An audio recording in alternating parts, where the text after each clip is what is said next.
ನಮಸ್ಕಾರ ಗುರು. Extra innings Kannada YouTube ಚಾನಲ್ಗೆ ಸ್ವಾಗತ ಸುಸ್ವಾಗತ. ರೊಕ್ಕೋ ಈಸ್ ಬ್ಯಾಕ್. 2027 ಓಡೆ ವರ್ಲ್ಡ್ ಕಪ್ಗೆ ನಾವಂತೂ ರೆಡಿ ಇದೀವಿ, ಸಿದ್ಧತೆ ಮಾಡ್ಕೊಂಡಿದೀವಿ ಗುರು. ನಿಮಗ್ ಬಿಟ್ಟಿದ್ದು ದಮ್ಮಿದ್ರೆ ತೆಗೀರಿ ನೋಡೋಣ ಅನ್ನೋ ತರ ಒಂದು ಸ್ಟೇಟ್ಮೆಂಟ್ ಕೊಟ್ಟಂಗಿದೆ. ಇದು ಆಕ್ಚುಲಿ ಚೆನ್ನಾಗಿರೋದು. ನಾನ್ ಕಮಿಟಿಯಲ್ ಅಂತ ಅಂತಿದ್ರು, ನಾನ್ ಕಮಿಟಿಯಲ್ ಇರೋರು ಇವಾಗ ಗೆಲ್ಸ್ಕೊಟ್ಟಿದ್ದಾರೆ ಗುರು. ಅದು ಲಾಸ್ಟ್ ಮ್ಯಾಚ್ ಒಂಥರ ಹೆಂಗಂದ್ರೆ ಇದು ಡೆಡ್ ರಬ್ಬರ್ ಮ್ಯಾಚ್. ಆಲ್ರೆಡಿ ಅವರು ಸೀರೀಸ್ ಗೆದ್ದಿದ್ದಾರೆ ಆಸ್ಟ್ರೇಲಿಯಾದವರು.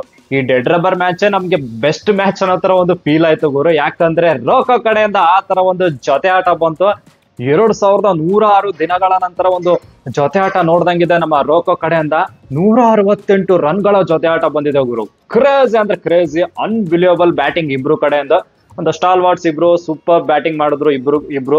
ಆಮೇಲೆ ಈ ಕಡೆ ನಮ್ಮ ರೋ ಕಡೆಯಿಂದ ಒಂದು ಕ್ರೇಜಿ ಸೆಂಚುರಿ ಬಂತು. ಅಂದ್ರೆ ಏನ್ ಗೊತ್ತಾ, ಈ ಒಂದು ಮ್ಯಾಚ್ ಅಲ್ಲಿ ನೀವು ಫುಲ್ ಮ್ಯಾಚ್ ಬಗ್ಗೆ ಮಾತಾಡಬಹುದು, ರೆಕಾರ್ಡ್ಸ್ ಬಗ್ಗೆನೇ ಮಾತಾಡ್ಬೇಕು ಅಂತ ಆ ತರ ಇದೆ. ಯಾಕಂದ್ರೆ ರೆಕಾರ್ಡ್ಸ್ ಫುಲ್ ಪುಡಿ ಆಗಿದಾವೆ ಗುರು. ಏನ್ ನಮ್ಮ ಕೊಹ್ಲಿ ಅವ್ರ ಕಡೆಯಿಂದ ಒಂದು ಸ್ಟ್ರೇಟ್ ಡ್ರೈವ್ ಬಂತು, ಅದಂತೂ ನೆಕ್ಸ್ಟ್ ಲೆವೆಲ್. ವಾಹ್ ಏನಪ್ಪ ಇವ್ರೇನ ಡಕ್ ಹೋಗಿರೋದು ಅಂತ ಆ ತರ ಅನಿಸ್ತು. ಇನ್ನು ನಮ್ಮ ರೋ ಕಡೆಯಿಂದ ಜಂಪ್ ಆಗಿ ಒಂದು ಬಕ್ ಅಂತ ಒಂದು ಹೊಡಿತಾರೆ 6. ಆಮೇಲೆ ಸ್ವೀಪ್ ಮೇಲೆ ಸ್ವೀಪ್, ಅಲ್ಲೆಲ್ಲ 6-4 ಎಲ್ಲ ಬರುತ್ತೆ. ಎಂತ ಬ್ಯಾಟಿಂಗ್ ಅವರು, ಕ್ಲಾಸ್ ಅಂದ್ರೆ ಕ್ಲಾಸು. ಅಂದ್ರೆ form is temporary, class is permanent. ಇವ್ರಿಬ್ಬರು ನೋಡಿದ್ರೆ ಹೇಳ್ಬೇಕು ಆ ತರ ಆಡಿದ್ರು ಇವತ್ತಂತೂ. ನೋಡ್ಕೊಳಂಗ್ ಆಡಿದ್ರು ಗುರು, ಡೈರೆಕ್ಟ್ ಆಗಿ ಹೇಳ್ಬೇಕು ಅಂತಂದ್ರೆ. ಸೊ ರೆಕಾರ್ಡ್ಸ್ ಅಂತೂ ಹೆವಿ ಪುಡಿ ಆದ್ವು.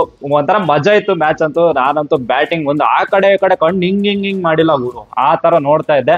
ಸೊ ಫಸ್ಟ್ ರೆಕಾರ್ಡ್ಸ್ ಬಗ್ಗೆನೆ ಮಾತಾಡೋಣ, ಅದಾದ್ಮೇಲೆ ಮ್ಯಾಚ್ ಅಲ್ಲಿ ಏನೇನಾಯ್ತು ಅಂತ ನೋಡ್ಕೊಂಡ್ ಬರೋಣ. First records. ಆ ರೆಕಾರ್ಡ್ಸ್ ನೋಡ್ಬೇಕು ಅಂತಂದ್ರೆ ಬುಕ್ ಏನೇನ್ ಬರ್ದಿದ್ದೀನಲ್ಲ ಅದು ನೋಡ್ಕೊಂಡು ಹೇಳ್ಬೇಕು ಗುರು, ಅಷ್ಟೊಂದು ರೆಕಾರ್ಡ್ಸ್ ಇದಾವೆ. ಫಸ್ಟ್ ನಮ್ಮ ಹಿಟ್ಮೆನ್ ಇವ್ರ ರೆಕಾರ್ಡ್ಸ್ ನೋಡೋಣ ಏನಾಯ್ತು ಇವತ್ತು ಅಂತಂದ್ರೆ. 33rd ಓಡೆ ಸೆಂಚುರಿ ಬರುತ್ತೆ ಗುರು ನಮ್ಮ ಹಿಟ್ಮೆನ್ ಕಡೆಯಿಂದ. ಓವರ್ ಆಲ್ ಆಗಿ ಇಂಟರ್ನ್ಯಾಷನಲ್ ಅಲ್ಲಿ 50th ಸೆಂಚುರೀಸ್ ಬಂದಿದೆ, ಇಂಟರ್ನ್ಯಾಷನಲ್ ಸೆಂಚುರಿ ಬಂತು.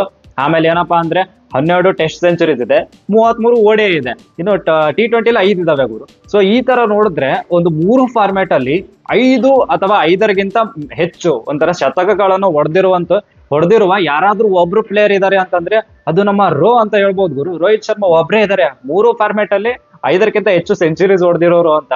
ಆ ತರ ಒಂದು ಕ್ರೇಜಿ ಒಂದು ರೆಕಾರ್ಡ್ ಇದೆ ನಮ್ಮ ರೋಹಿತ್ ಶರ್ಮಾ ಕಡೆಯಿಂದ. ಆಮೇಲೆ ಇವತ್ತೇನಪ್ಪಾ ಅಂದ್ರೆ ಆಸ್ಟ್ರೇಲಿಯಾ ವಿರುದ್ಧ ಹೊಡೆದ್ರಲ್ಲ 9ನೇ ಸೆಂಚುರಿ ಗುರು ಓಡಿಯಲ್ಲಿ. ಸೊ ನಮ್ಮ ಸಚಿನ್ ಅವ್ರದ್ದು 9 ಇತ್ತು, ಇವಾಗ ಇವ್ರದ್ದು 9 ಇದೆ. ಈಕ್ವಲ್ ಮಾಡ್ಬಿಟ್ಟಿದ್ರೆ ಒಂಥರ ಹೈಯೆಸ್ಟ್ ಇವ್ರದ್ದು ಅನ್ಕೊಂಬಿಡಿ. ಆ ತರ ಕ್ರೇಜಿ ಬ್ಯಾಟಿಂಗ್ ಗುರು, ಅನ್ಬಿಲಿಯಬಲ್ ಅಂದ್ರೆ ಅನ್ಬಿಲಿಯಬಲ್. 33ನೇ ಓಡಿಯ ಸೆಂಚುರಿ ಎಲ್ಲ ಬಂತು. ಇನ್ನು ನಮ್ಮ VK ಕಡೆಯಿಂದ ಇವ್ರ ಕಡೆಯಿಂದ ಮಾತಾಡೋದಾದ್ರೆ ನಮಗೊಂದು ಏನ್ ಅನ್ನಿಸ್ತು ಅಂದ್ರೆ, ಎಕ್ಸಾಕ್ಟ್ಲಿ ಹೇಳ್ಬೇಕು ಅಂದ್ರೆ ಆಸ್ಟ್ರೇಲಿಯಾದವರು ಏನಪ್ಪಾ ಒಂದು ಇನ್ನೊಂದು 30-40 ರನ್ ಆದ್ರೆ ಎಕ್ಸ್ಟ್ರಾ ಹೊಡಿಬೇಕಾಗಿತ್ತು. 18 ರನ್ ಕೊಟ್ಟಿದ್ದಾರೆ ಗುರು ಎಕ್ಸ್ಟ್ರಾಸ್ ಅಲ್ಲಿ ಇವರು. ಅದೇನಾದ್ರು ಕೊಟ್ಟಿರಲಿಲ್ಲ, ಏನೋ ಒಂದ್ 30 ರನ್ ಇನ್ನೊಂದು ಎಕ್ಸ್ಟ್ರಾ ಹೊಡೆದಿದ್ರೆ ನಮ್ ಕಡೆಯಿಂದನೂ ಸೆಂಚುರಿ ಆಗಿರೋದು ಅಂತ ಆ ತರ.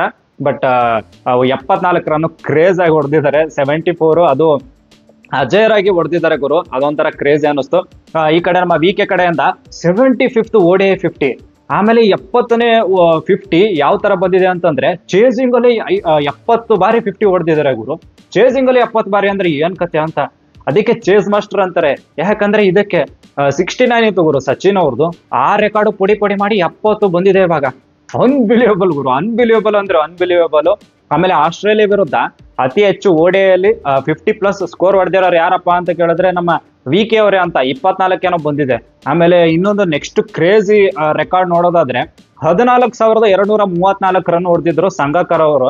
ಆ ರೆಕಾರ್ಡ್ನು ಪುಡಿ ಮಾಡಿದ್ದಾರೆ.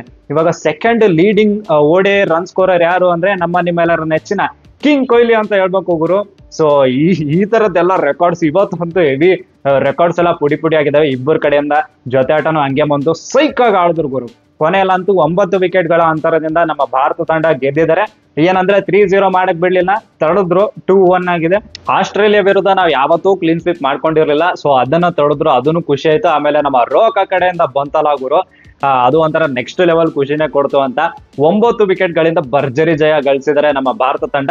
ಇನ್ನು ಮ್ಯಾಚ್ ಬಗ್ಗೆ ಒಂಚೂರು ಮಾತಾಡೋಣ. ಅದಕ್ಕಿಂತ ಮುಂಚೆ ಏನಪ್ಪಾ ಅಂದ್ರೆ ನಮ್ಮ ರೋಕ ಕಡೆಯಿಂದ ಥ್ಯಾಂಕ್ ಯು ಟು ಆಸ್ಟ್ರೇಲಿಯಾ ಅಂತಾನು ಬಂತು ಗುರು. ಆಸ್ಟ್ರೇಲಿಯಾ ಫ್ಯಾನ್ಸ್ಗೆಲ್ಲ, ಅಲ್ಲಿರೋ ಫ್ಯಾನ್ಸ್ಗೆಲ್ಲ ರೊಚ್ಕೆದ್ಬಿಟ್ಟು ಥ್ಯಾಂಕ್ ಯು ಅಂತಾನು ಹೇಳಿದ್ರು. ತುಂಬಾ ಖುಷಿ ಆಗುತ್ತೆ ಆಸ್ಟ್ರೇಲಿಯಾಗೆ ಬರೋದು, ನಮ್ಗೆ ಅಲ್ಲಿ ಬ್ಯಾಟಿಂಗ್ ಎಲ್ಲ ಮಾಡೋದು ಅಂತ. ಆಮೇಲೆ ರೋ ಜೊತೆಗೆ ಪಾರ್ಟ್ನರ್ಶಿಪ್ ಮಾಡಿರೋದು, ಇಬ್ರು ಪಾರ್ಟ್ನರ್ಶಿಪ್ ಮಾಡಿರೋದು, ಅದ್ರ ಬಗ್ಗೆನೂ ಒಂಚೂರು ನೀಟಾಗೆಲ್ಲ ಹೇಳಿದ್ರು. ಸೊ ಅವ್ರಿಗೂ ಖುಷಿ ಆಯ್ತು, ನಮಗೂ ಖುಷಿ ಆಯ್ತು, ಫ್ಯಾನ್ಸ್ಗೂ ಖುಷಿ ಆಯ್ತು, ಎಲ್ಲಾನು ಖುಷಿ ಆಯ್ತು ಅನ್ನೋ ತರ. ಇನ್ನು SCG ಅಲ್ಲಿ ಇಂಡಿಯನ್ ಫ್ಯಾನ್ಸ್ ಮಾತ್ರ ಬೆಂಕಿ ತರ ಇದ್ರು ಗುರು ಇವತ್ತಂತೂ. ತುಂಬಾ ಖುಷಿ ಆಯ್ತು ನೋಡಕ್ಕೆ.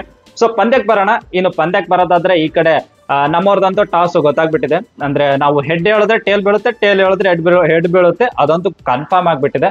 18 ಟಾಸ್ ಯಾರಪ್ಪ ಸೋಲ್ತಾರೆ, ನಂಗಂತೂ ಅರ್ಥನೇ ಆಗ್ತಿಲ್ಲ ಹೆಂಗ್ ಸೋಲ್ತಿದ್ದಾನೆ ನಮ್ಮ ಅಣ್ಣ ಅಂತ. ಶುಭನ್ ಗಿಲ್ 18 ಟಾಸ್ ಸೋತಿದೀವಿ ಗುರು ನಾವು ಓಡಿಯಲ್ಲಿ. ಆಮೇಲೆ ಪ್ಲೇಯಿಂಗ್ 11 ನೋಡೋದಾದ್ರೆ ಈ ಕಡೆ ನಮ್ಮ NKR ಅನ್ಅವೈಲೇಬಲ್ ಇದ್ರು. ಆಮೇಲೆ ಈ ಕಡೆ ಕುಲ್ದೀಪ್ ಅಣ್ಣ ಮತ್ತೆ ನಮ್ಮ ಪ್ರಸೀದ್ ಇಬ್ರು ಇನ್ನಾಗ್ತಾರೆ NKR ಮತ್ತೆ ಹರ್ಷದೀಪ್ ಅವರ ಜಾಗದಲ್ಲಿ ಅಂತ. ಆಮೇಲೆ ಈ ಕಡೆ ಬ್ಯಾಟಿಂಗ್ ಬರ್ತಾರೆ ಆಸ್ಟ್ರೇಲಿಯಾದವರು. ಅವ್ರು ಹೆಂಗ ಆಡ್ತಾರೆ ಅಂತಂದ್ರೆ ಫಸ್ಟ್ 9 ಓವರಲ್ಲಿ ವಿಕೆಟೇ ಹೋಗಲ್ಲ ಗುರು. ಈ ಕಡೆ ಟ್ರೇವಿಸ್ ಹೆಡ್ ಅಣ್ಣ 6 ಎಲ್ಲ ಹೊಡಿತಾನೆ ಅಣ್ಣ. ಸೊ ಏನಪ್ಪಾ ವಿಕೆಟೇ ಹೋಗ್ತಿಲ್ಲ ಅನ್ನೋಷ್ಟರಲ್ಲಿ ನಮ್ಮ ಮಿಯಾ ಬಾಯ್ ಬಂದ್ಬಿಟ್ಟು ವಿಕೆಟ್ ತೆಗಿತಾರೆ. ಬ್ಯಾಕ್ವರ್ಡ್ ಪಾಯಿಂಟ್ ಅಲ್ಲಿ ಕ್ಯಾಚ್ ಹಿಡಿತಾರೆ ನಮ್ಮ ಪ್ರಸೀದ್ ಅಣ್ಣ. 61 ರನ್ ಆಗಿರುತ್ತೆ, ಅವಾಗ ವಿಕೆಟ್ ಹೋಗುತ್ತೆ. ಆಮೇಲೆ ನೆಕ್ಸ್ಟ್ ಮಿಚೆಲ್ ಮಾರ್ಷ್ ಗುರು 88 ರನ್ ಆಗಿರುತ್ತೆ. ಆ ಟೈಮಲ್ಲಿ ಡ್ರಿಂಕ್ಸ್ ಬಂದಿರುತ್ತೆ. ಸಟ್ ಪಟ್ ಮತ್ತು ನಮ್ಮ ಅಕ್ಷರ್ ಪಟೇಲ್ ವಿಕೆಟ್ ತೆಗಿತಾರೆ, ಅದು ಸಖತ್ತಾಗಿತ್ತು. ಆಮೇಲೆ ಮ್ಯಾಟ್ ರೆನ್ಶಾ ಮತ್ತೆ ಶಾರ್ಟ್ ಇಬ್ರು ಆಡ್ತಿರ್ತಾರೆ. ನಮ್ ಶಾರ್ಟ್ ಅಣ್ಣ ಒಂದು ಹೊಡಿತಾನೆ ಗುರು ಬಕ್ಕಂತ. ಅದು ನಮ್ಮ ಕೊಹ್ಲಿ ಕಾಕ ಏನ್ ಕ್ಯಾಚ್ ಅಪ್ಪ, ಅದಂತೂ ನೆಕ್ಸ್ಟ್ ಲೆವೆಲ್ ಕ್ಯಾಚ್. ಸಡನ್ ಆಗಿ ರಿಯಾಕ್ಷನ್ ಬರುತ್ತೆ ಗುರು, ಬಸಕ್ಕಂತ ಹಿಡಿತಾರೆ, ಅದು ಮಸ್ತಾಗಿತ್ತು. ಆ ಟೈಮಲ್ಲಿ 124 ರನ್ ಆಗಿರುತ್ತೆ, 3ನೇ ವಿಕೆಟ್ ಹೋಗುತ್ತೆ. ಇನ್ ನೆಕ್ಸ್ಟ್ ಒಂದು 50 ರನ್ 59 ರನ್ ಏನೋ ಪಾರ್ಟ್ನರ್ಶಿಪ್ ಬರುತ್ತೆ ಅಲೆಕ್ಸ್ ಕೇರಿ ಮತ್ತೆ ಮ್ಯಾಟ್ ರೆನ್ಶಾ ಇಬ್ರು ಮಧ್ಯೆ. ಏನಪ್ಪ ಹಿಂಗ್ ಪಾರ್ಟ್ನರ್ಶಿಪ್ ಬೆಳೆಸ್ತವ್ರಲ್ಲ ಇವ್ರು ಅಂತ. ಸೊ ಅದನ್ನ ಬ್ರೇಕ್ ಮಾಡಕ್ಕೆ ನಿಮ್ಮೆಲ್ಲರ ನೆಚ್ಚಿನ ಯಾರು ಶ್ರೇಯಸ್ ಅಯ್ಯರ್ ಬರ್ಬೇಕಾಯ್ತು. ಎಸ್ ಅಫ್ಕೋರ್ಸ್ ಬೌಲರ್ ವಿಕೆಟ್ ಅದು, ಬಟ್ ಕ್ಯಾಚ್ ಹಿಡಿದಿತ್ತು ನಮ್ಮ ಶ್ರೇಯಸ್ ಅಯ್ಯರ್ ಗುರು. ಓಡ್ಕೊಂಡು ಹೋಗಿ ಹಿಡಿತಾರೆ. ಅವ್ರಿಗೂ ಇಂಜುರಿ ಆಯ್ತು, ಬಟ್ ಸ್ಟಿಲ್ ಓಡ್ಕೊಂಡು ಹಿಡಿದ್ರು. ಸಾಕಾದದು ಎಕ್ಸಲೆಂಟ್ ಕ್ಯಾಚ್ ಅಂತ ಹೇಳ್ಬಹುದು. ಆ ಟೈಮಲ್ಲಿ 183 ರನ್ 3 ವಿಕೆಟ್ ಇರೋರು 183ಕ್ಕೆ 4ನೇ ವಿಕೆಟ್ ಅಲೆಕ್ಸ್ ಕೇರಿ ಔಟ್ ಆಗ್ತಾನೆ. ಅಲ್ಲಿಂದ ಎಚ್ಚತ್ಕೊಳ್ಳಿಲ್ಲ, ಅಲ್ಲಿಂದ ಚೋಕ್ ಆದ್ರು ಗುರು ಅಂತ ಹೇಳ್ಬೋದು ಆಸ್ಟ್ರೇಲಿಯಾದವ್ರೆ. ಯಾಕಂದ್ರೆ 183 ರನ್ 3 ವಿಕೆಟ್ ಇರೋರು ಸೀದಾ 236ಕ್ಕೆ ಆಲ್ ಔಟ್ ಆಗ್ಬಿಡ್ತಾರೆ ಗುರು. 237 ಟಾರ್ಗೆಟ್ ಕೊಡ್ತಾರೆ. ಇನ್ನು ಬೌಲಿಂಗ್ ನೋಡೋದಾದ್ರೆ ನಮ್ಮ ರಾಣಾ ಆರ್ಮಿ ಅಂತೂ ಇವತ್ತು ನೆಕ್ಸ್ಟ್ ಲೆವೆಲ್ ಬೌಲಿಂಗ್ ಅಂತ ಹೇಳ್ಬೋದು. ಯಾಕಂದ್ರೆ 4 ವಿಕೆಟ್ ತೆಗ್ದಿದ್ದಾನೆ ಅಣ್ಣ. ಸ್ಟೇಟ್ಮೆಂಟ್ ಕೊಟ್ಟಂಗಾಯ್ತು ಗುರು. 23 ಇಯರ್ಸ್ ಕಿಡ್ ಸ್ಟೇಟ್ಮೆಂಟ್ ಕೊಟ್ಟಂಗಾಗಿದೆ ನಮ್ಮ ರಾಣಾ ಆರ್ಮಿ. ಸೂಪರ್ ಬೌಲಿಂಗ್ ಅಂತ ಹೇಳ್ಬೋದು. ಅದು 39 ರನ್ಗೆನೆ 4 ವಿಕೆಟ್ ತೆಗ್ದಿದ್ದಾನೆ ಅಣ್ಣ. ಈ ಕಡೆ ನಮ್ಮ ರೋ ಮತ್ತೆ ಈ ಕಡೆ ನಮ್ಮ ಶುಭನ್ ಗಿಲ್ ಇಬ್ರು ಪಾರ್ಟ್ನರ್ಶಿಪ್ ಅಂದ್ರೆ ನಡೆಸ್ತಾ ಇರ್ತಾರೆ. ಫಸ್ಟ್ 10 ಓವರ್ ಅಂತೂ ನಾವು ರಾಜಕೀಯದ್ ಆಡಿದ್ವಿ ಗುರು, ಏನೋ ತೊಂದ್ರೆನೇ ಇಲ್ಲ ಅನ್ನೋ ತರ ಆಡಿದ್ವಿ. ಸಖತ್ ಪಾರ್ಟ್ನರ್ಶಿಪ್ ಬಂತು. ಬಟ್ ಹೇಜಲ್ವುಡ್ ಅಣ್ಣ, ಜೋಶ್ ಹೇಜಲ್ವುಡ್ ಬಂದ್ಬಿಟ್ಟು ಈ ಕಡೆ ನಮ್ಮ ಶುಭ್ಮನ್ ಗಿಲ್ ವಿಕೆಟ್ ತೆಗಿತಾರೆ. ಅದು 24 ರನ್ ಏನೋ ಹೊಡೆದು ಔಟ್ ಆಗ್ತಾರೆ ಅನ್ಸುತ್ತೆ. ಸೊ ಗಿಲ್ಗೆ ಒಂಥರ ಇದು ಬೇಡವಾಗಿರುವಂತ ODI series. As A captain and as A batter ಅನ್ನೋ ತರಾನೇ ಗುರು. ಯಾಕಂದ್ರೆ ರನ್ಸೇ ಬಂದಿಲ್ಲ ಅಷ್ಟೊಂದು ಕ್ರೇಜ್ ಆಗಿ. 14 ಎವರೇಜ್ ಅಲ್ಲಿ ಆಸ್ಟ್ರೇಲಿಯಾ ಮೇಂಟೈನ್ ಮಾಡಿದ್ದಾರೆ. ಸೊ ನಾವು ಆ ತರ ಎಕ್ಸ್ಪೆಕ್ಟೇಷನ್ಸ್ ಇಟ್ಟಿರಲಿಲ್ಲ, ಸ್ವಲ್ಪ ಕ್ರೇಜ್ ಆಗಿ ಆಡ್ತಾರೆ ಅನ್ಕೊಂಡಿದ್ವಿ, ಆಗ್ಲಿಲ್ಲ. ಇನ್ನು ಈ ಕಡೆ ಯಾವಾಗ ವಿಕೆಟ್ ಹೋಗುತ್ತೆ ನೋಡಿ ಶುಭ್ಮನ್ ಗಿಲ್ದು, ಅದಾದ್ಮೇಲೆ ವಿಕೆಟೇ ಹೋಗಲ್ಲ. ಯಾಕೆ ಹೋಗಲ್ಲ ಅಂದ್ರೆ ಒಂದೇನಾಗುತ್ತೆ ಮಿಡ್ಲಲ್ಲಿ ಅಂದ್ರೆ ನಮ್ VK ಅವ್ರದ್ದು ಒಂದು LBW ಇರುತ್ತೆ ಗುರು, ಅಂಪೈರ್ಸ್ ಕಾಲು. ಪುಣ್ಯ ಕಂಪೇರ್ಸ್ ಕಾಲ್ ಇರುತ್ತೆ 36 ರನ್ ಇರ್ಬೇಕಾದ್ರೆ. ಬಟ್ ಇಬ್ರು ಎಲ್ಲೋ ಏನೋ ಅನ್ಸ್ಲಿಲ್ಲ ಗುರು, ಇವಾಗ ಹೋಗುತ್ತೆ ವಿಕೆಟ್ ಹಂಗೆ ಏನೋ ಅನ್ಸ್ಲಿಲ್ಲ. ಯಾಕಂದ್ರೆ ಅವ್ರು ಕೊಡ್ತಾನೆ ಇರಲಿಲ್ಲ, ನೀಟಾಗಿ ಆಡಿದ್ರು. ಗ್ಯಾಪ್ ಅಲ್ಲೇ ಹೊಡಿಯೋದು, ಯಾವಾಗ ಬೇಕು ಅವಾಗ ಹೊಡಿಯೋದು, ಸಿಂಗಲ್ ಸ್ಟ್ರೈಕ್ ರೊಟೇಷನ್ ಅಂತೂ ನೆಕ್ಸ್ಟ್ ಲೆವೆಲ್ ಇತ್ತು. ಯಾರಾದ್ರೂ ಹಿಂಗೆ ಜೂನಿಯರ್ಸ್ ಇರ್ತಾರೆ ನೋಡಿ ಕಲಿಬೇಕು ಅನ್ನೋತಾರೆ, ಹಿಂಗ್ ಮಾಡ್ಬೇಕು ಗುರು ಸ್ಟ್ರೈಕ್ ರೊಟೇಷನ್ ಅಂದ್ರೆ ಅಂತ. ಅದು ಚೇಸಿಂಗ್ ಅಂತ ಗೊತ್ತಲ್ಲ, ಚೇಸ್ ಮಾಸ್ಟರ್ ಇಲ್ಲಿ ಇರ್ಬೇಕಾದ್ರೆ ಟೆನ್ಷನ್ ಇಲ್ಲ ಅನ್ನೋ ತರ ಬ್ಯಾಟಿಂಗ್ ಮಾಡಿದ್ರು. ಇಬ್ರು ಸಾಕಾದಾಗ ಮಾಡಿದ್ರು ಗುರು. ಅಂದ್ರೆ ಬ್ಯಾಟಿಂಗ್ ಒಂಥರ ಖುಷಿ ಆಯ್ತು ನೋಡ್ಬಿಟ್ಟಂತೂ, ನೆಕ್ಸ್ಟ್ ಲೆವೆಲ್ ಖುಷಿ ಆಯ್ತು. ಇದೇ ನಮ್ಗೆ ಬೆಸ್ಟ್ ಮ್ಯಾಚ್ ಅನ್ನೋ ತರ. ಸೊ ಸ್ಟೇಟ್ಮೆಂಟ್ ಅಂತೂ ಕೊಟ್ಟಾಗಿದೆ. ಇವಾಗ ನೆಕ್ಸ್ಟ್ ಆಸ್ಟ್ರೇಲಿಯಾ ಸೀರೀಸ್ ಮುಗಿತು, ನೆಕ್ಸ್ಟ್ ಸೌತ್ ಆಫ್ರಿಕಾ ಸೀರೀಸ್ ಇರುತ್ತೆ ODI ಸೀರೀಸ್. ನಮ್ಮ ರೋಕೋ ಅವರು ಅಲ್ಲಿ ಪಕ್ಕ ಆಡ್ತಾರೆ, ನೋ ಡೌಟ್ ಎಟ್ ಆಲ್. ಅದ್ರ ಬಗ್ಗೆ ಜಾಸ್ತಿ ಡೌಟ್ ಇಟ್ಕೊಳಕ್ಕೆ ಹೋಗ್ಬೇಡಿ ನೀವು. ಒಟ್ನಲ್ಲಿ ಮ್ಯಾಚು ಸೈಕ್ ಆಗಿತ್ತು ನಮ್ಮ ರೋಕೋ ಕಡೆಯಿಂದ. ಎಲ್ಲ ಸಖತ್ತಾಗಿ ಬ್ಯಾಟಿಂಗ್ ಬಂತು. ನಮ್ಮ ರಾಣಾ ಆರ್ಮಿ ಬೇರೆ 4 ವಿಕೆಟ್ ತಗೊಂಡ್ರು ಅಂತ ಎಲ್ಲ ನೆಕ್ಸ್ಟ್ ಲೆವೆಲ್ ಎಲ್ಲ ಚೆನ್ನಾಗಿ ಬಂತು ಗುರು. 2-1 ಸರಣಿ ಸೋತಿದೀವಿ, ಬಟ್ ಲಾಸ್ಟ್ ಮ್ಯಾಚ್ ಸೂಪರ್ ಆಗಿತ್ತು ಅಂತ. ಇನ್ನು T20 ಸೀರೀಸು ಸ್ಟಾರ್ಟ್ ಆಗತ್ತೆ, ನೋಡೋಣ ಅಲ್ಲಿ ಏನೇನ್ ಮಾಡ್ತಾರೆ ಅಂತ. ಬಟ್ ರೆಕಾರ್ಡ್ಸ್ ಮಾತ್ರ ಹೆವಿ ಪುಡಿ ಅದು ಇವತ್ತು. ಅಂಡ್ ಈ ಮ್ಯಾಚ್ ನೋಡ್ಬಿಟ್ಟು ನಿಮ್ಗೆ ಏನ್ ಅನಿಸ್ತದ ಪ್ಲೀಸ್ ಕಮೆಂಟ್ ಬಾಕ್ಸ್ ಅಲ್ಲಿ ಕಮೆಂಟ್ ಮಾಡಿ. ಲೈವ್ ಅಲ್ಲಿ ಪ್ರಾಪರ್ ಆಗಿ ಡಿಸ್ಕಸ್ ಮಾಡೋಣ. ಇನ್ನು ಲೈವ್ ಅಲ್ಲಿ ನೆಕ್ಸ್ಟ್ ಲೆವೆಲ್ ಅದ್ರ ಬಗ್ಗೆ ಎಲ್ಲ ಮಾತಾಡೋಣ. ಇನ್ನು ಸುಮಾರೆಲ್ಲ ಇದಾವೆ ಗುರು, ರೆಕಾರ್ಡ್ಸ್ಗಳು ಇದಾವೆ. ಸೊ ಅದ್ರ ಬಗ್ಗೆ ನೀಟಾಗಿ ಲೈವ್ ಅಲ್ಲಿ ಮಾತಾಡೋಣ. ಅಂಡ್ ಈ ವಿಡಿಯೋ ನಿಮ್ಗೆ ಇಷ್ಟ ಆದ್ರೆ ಪ್ಲೀಸ್ ಲೈಕ್, ಶೇರ್, ಸಬ್ಸ್ಕ್ರೈಬ್ ಮಾಡೋದು ಮಾತ್ರ ಮರಿಬೇಡಿ ಅಂತ ಹೇಳ್ತಾ that's it for the day. Bye, ಜೈ ಕರ್ನಾಟಕ. ಮತ್ತೆ ಭೇಟಿಯಾಗೋಣ. ನಮಸ್ಕಾರ.